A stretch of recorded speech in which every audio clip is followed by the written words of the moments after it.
அரியலூர் சட்டமன்ற தொகுதி அதிமுக வேட்பாளர் தாமரை எஸ் ராஜேந்திரன் தாப்பொழூர் பகுதிகளில் தீவிர வாக்கு சேகரிப்பில் ஈடுபட்டார். சுண்டகுடி பகுதியில் 100 நாள் வேலை திட்ட பணியாளர்களை சந்தித்த அவர் திடீரென வாகனத்திலிருந்து இறங்கி மண்வெட்டியால் வாய்க்கால் சீரமைக்கும் பணியில் ஈடுபட்டு நூதன முறையில் ஆதரவு திரட்டினார். அப்போது பேசிய அவர் அதிமுக ஆட்சி அமைந்தவுடன் 100 நாள் வேலை திட்டம் 150 நாட்களாக உயர்த்தப்படும் என்று உறுதியளித்தார்.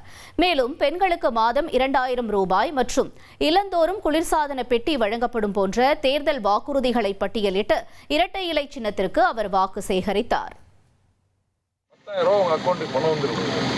மாசம் 2000 ரூபா வரப்போகுது. மாசம் 100 நாள் வேலை 150 நாள் ஆக்குறாங்க.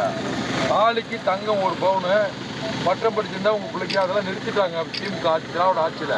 இப்போ மீண்டும் எடப்பாடியார் வந்த உடனே 1 பவுன் தாலிக்கு தங்கம் தர போறாங்க.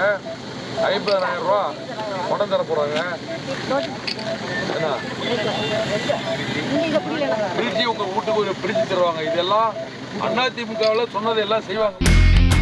இனி செல்லும் இடமெல்லாம் செய்தி. தந்தி டிவியின் வாட்ஸ்அப் சேனலை ஃபாலோ பண்ணினா செல்ல இருக்கும் இடமெல்லாம் செய்தி.